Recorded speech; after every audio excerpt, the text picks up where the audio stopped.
सियावर रामचंद्र जी की जय, पवन सुत हनुमान जी की जय। जय श्री राम, जय श्री राम, जय श्री राम। श्री रामचरितमानस बालकांड, मास पारायण 10वां विश्राम। दूध, शरबत, ठंडाई, जल आदि से भरकर सोने की कलश तथा जिनका वर्णन नहीं हो सकता, ऐसे अमृत के समान भांति भांति के सब पकवानों से भरे हुए परात, थाल आदि अनेक प्रकार के सुंदर बर्तन, उत्तम फल तथा और भी अनेकों सुंदर वस्तुएं राजा ने हर्षित होकर भेंट के लिए भेजी। गहने, कपड़े, नाना प्रकार के मूल्यवान रत्न, पक्षी, पशु, घोड़े, हाथी, बहुत तरह की सवारियां तथा बहुत प्रकार के सुगंधित और सुहावने मंगल द्रव्य और सगुन के पदार्थ राजा ने भेजे। दही, चिवड़ा, अगणित उबार की चीजें कांवरों में भर भर कर कहार चले। अगवानी करने वालों को जब बारात दिखाई दी, तब उनके हृदय में आनंद छा गया और शरीर रोमांच से भर गया। अगवानों को सज धज के साथ देकर बारातियों ने प्रसन्न होकर नगाड़े बजाए। बाराती और आगवानों में से कुछ लोग परस्पर मिलने के लिए हर्ष के मारे बाग छोड़कर दौड़ चले। ऐसे मिले मानो आनंद के दो समुद्र मर्यादा छोड़कर मिलते हैं। देव सुंदरियां फूल बरसाकर गीत गा रही हैं और देवता आनंदित होकर नगाड़े बजा रहे हैं। उन लोगों ने सब चीजें दशरथ जी के आगे रख दी और अत्यंत प्रेम से विनती की। राजा दशरथ जी ने प्रेम सहित सब वस्तुएं ले ली। फिर उनकी बख्शिशें होने लगी। वे याचकों को भी दे दी गई और तदंतर पूजा, आदर, सत्कार और बड़ाई करके अगवान लोग उनको जनवासे की ओर लिवा ले चले। विलक्षण वस्त्रों के पावड़े पड़ रहे हैं, जिन्हें देखकर कुबेर भी अपने धन का अभिमान छोड़ दे। बड़ा सुंदर जनवासा दिया गया, जहाँ सबको सब प्रकार का सुविधा था। सीता जी ने बारात जनकपुर में आई जानकर अपनी कुछ महिमा प्रकट करके दिखलाई और हृदय में स्मरण करके सब सिद्धियों को बुलाया और उन्हें राजा दशरथ जी की मेहमानी करने के लिए भेजा। सीता जी की आज्ञा सुनकर सब सिद्धियां जहाँ जनवासा था, वहाँ सारी संपदा, सुख और इंद्रपुरी के भोग विलास को लिए हुए गईं। बारातियों ने अपने अपने ठहरने के स्थान देखे तो वहाँ देवताओं के सब सुखों को सब प्रकार से सुलभ पाया। ऐसे ऐश्वर्य का कुछ भी भेद न जान सका। सब जनक जी की बड़ाई कर रहे हैं। श्री रघुनाथ जी यह सब सीता जी की महिमा जानकर और उनका प्रेम पहचानकर हृदय में हर्षित हुए और पिता दशरथ जी के आने का समाचार सुनकर दोनों भाइयों के हृदय में महान आनंद समाता न था। संकोचवश वे गुरु विश्वामित्र जी से कह नहीं सकते थे, परंतु मन में पिताजी के दर्शनों की लालसा थी। विश्वामित्र जी ने उनकी बड़ी नम्रता देखी थी, तो उनके हृदय में बहुत संतोष उत्पन्न हुआ।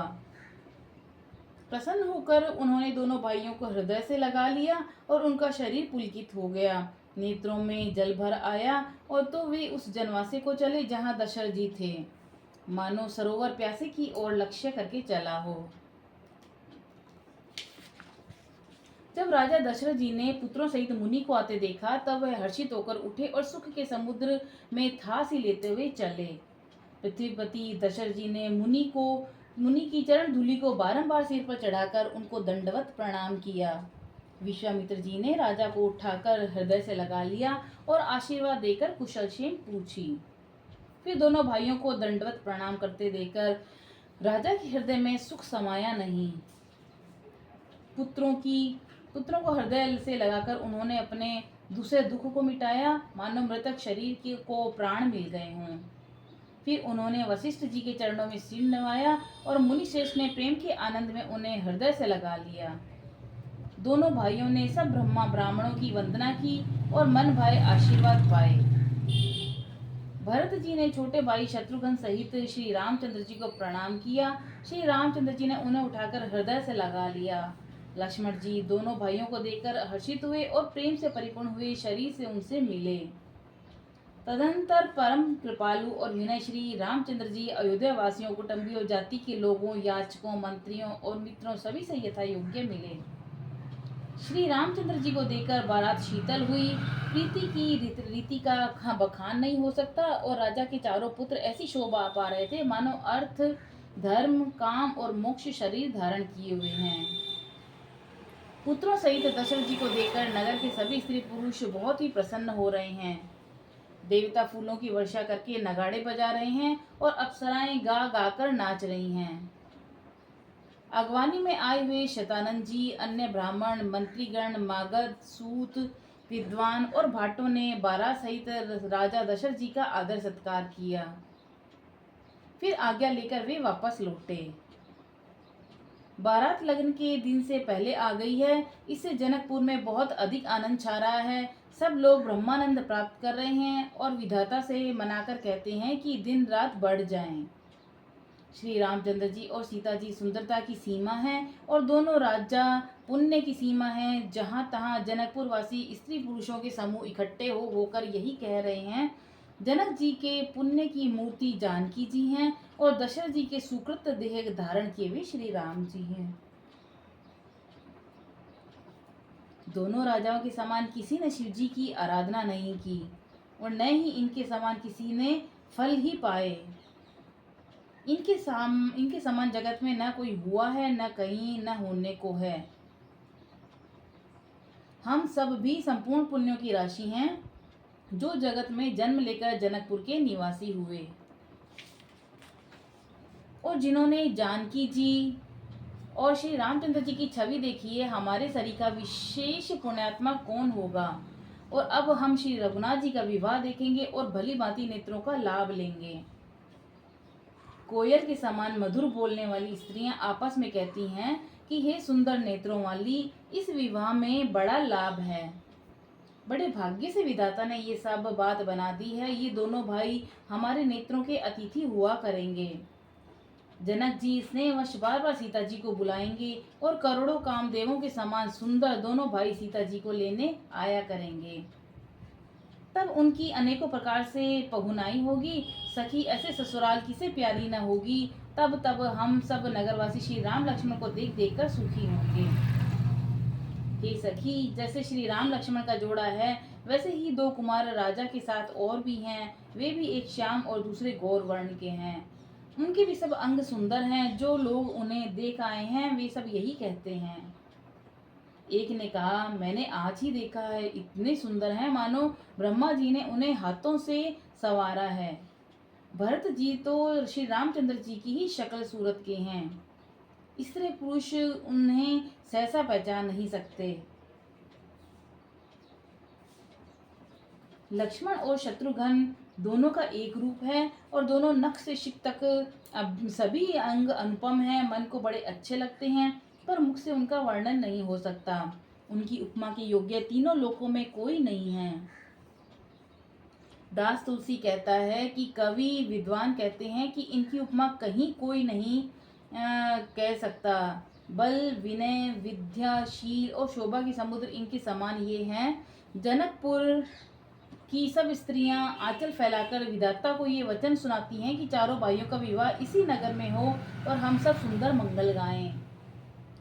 नेत्रों में जल भरकर पुलकी शरीर से स्त्रियां आपस में कह रही हैं कि हे सखी, दोनों राजा पुण्य के समुद्र हैं। त्रिपुरारी शिव जी सब मनोरथ पूर्ण करेंगे। इस प्रकार सब मनोरथ कर रही हैं। हृदय को उमंग उमंग कर आनंद से भर रही हैं।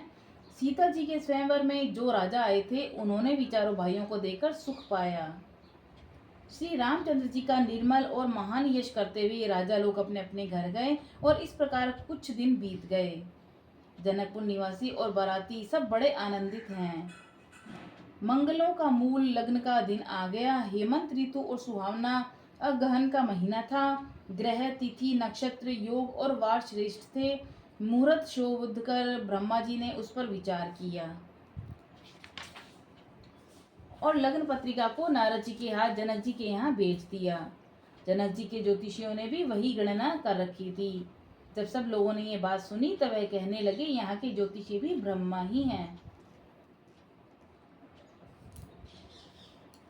निर्मल और सभी सुंदर मंगलों की मूल गोधूली की पवित्र वेला आ गई और अनुकूल शगुन होने लगे। यह जानकर ब्राह्मणों ने जनक जी से कहा। तब राजा जनक ने पुरोहित शतानंद से कहा कि अब देर का क्या कारण है। तब शतानंद जी ने मंत्रियों को बुलाया। वे सब मंगल का सामान सजाकर ले आए। शंख, नगाड़े, ढोल और बहुत से बाजे बजने लगे तथा मंगल कलश और शुभ शगुन की वस्तुएं, दही, दुर्वा आदि सजाई गईं। सुंदर सुहागिन स्त्रियां गीत गा रही हैं और पवित्र ब्राह्मण वेद की ध्वनि कर रहे हैं। सब लोग इस प्रकार आदर पूर्वक बारात को लेने चले और जहां बारातियों का जनवासा था वहां गए। अवधपति दशरथ जी का समाज वैभव देखकर उनको देवराज इंद्र भी बहुत ही तुच्छ लगने लगे। उन्होंने जाकर विनती की, समय हो गया, अब पधारिए। ये सुनते ही नगाड़ों पर चोट पड़ी। गुरु वशिष्ठ जी से पूछकर और कुल की सब रीतियों को करके राजा दशरथ जी मुनियों और साधुओं के समाज को साथ लेकर चले। अवध नरेश दशरथ जी का भाग्य और वैभव देखकर और अपना जन्म व्यर्थ समझकर ब्रह्मा जी आदि देवता हजारों मुख से उनकी सराहना करने लगे।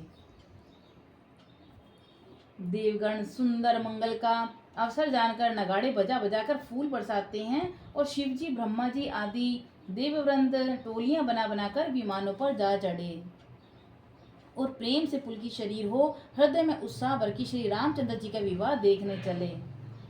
जनकपुर को देखकर देवता इतने अनुरक्त हो गए कि उन सबको अपने अपने लोग बहुत तुच्छ लगने लगे। विचित्र मंडप को और नाना प्रकार की सब अलौकिक रचनाओं को वे चकित होकर देख रहे हैं। नगर की स्त्री पुरुष रूप के भंडार, सुगढ़, श्रेष्ठ, धर्मात्मा, सुशील और सुजान हैं। उन्हें देखकर सब देवता और देवांगनाएं ऐसे प्रभाहीन हो गए जैसे चंद्रमा के उजियाले में तारागण फीके पड़ जाते हैं। ब्रह्मा जी को विशेष आश्चर्य हुआ क्योंकि वहां उन्होंने अपनी कोई करनी तो कहीं देखी ही नहीं। तब शिव जी ने सब देवताओं को समझाया कि तुम लोग आश्चर्य में मत भूलो, हृदय में धीरज धरकर विचार तो करो कि ये भगवान की महामहिमामयी नीच शक्ति और सीता जी की अखिल ब्रह्मांडों के परम ईश्वर साक्षात भगवान श्री रामचंद्र जी का विवाह है, जिसका नाम लेते ही जगत में सारे अमंगलों की जड़ कट जाती है और चारों पदार्थ धर्म, अर्थ, काम, मोक्ष मुट्ठी में आ जाते हैं। ये वही जगत के माता पिता श्री राम सीता जी हैं और काम के शत्रु शिव जी ने ऐसा कहा। इस प्रकार शिव जी ने देवताओं को समझाया और फिर अपने श्रेष्ठ बेल नंदीश्वर को आगे बढ़ाया। देवताओं ने देखा कि दशरथ जी मन में बड़े ही प्रसन्न हैं और शरीर से पुलकित हुए चले जा रहे हैं। उनके साथ परमहर्षयुक्त साधुओं और ब्राह्मणों की मंडली ऐसे शोभा दे रही है मानो समस्त सुख शरीर धारण करके उनकी सेवा कर रहे हों। चारों सुंदर पुत्र साथ में ऐसे सुशोभित हैं मानो संपूर्ण मोक्ष सालों के सामीप्य, सारूप्य, सायुज्य शरीर धारण किए हुए हों। मरकत मणि और सुवर्ण के रंग की सुंदर जोड़ियों को देखकर देवताओं को कम प्रीति नहीं हुई, अर्थात बहुत ही प्रीति हुई। फिर श्री रामचंद्र जी को देखकर वे हृदय में हर्षित हुए और राजा की सराहना करके उन्होंने फूल बरसाए।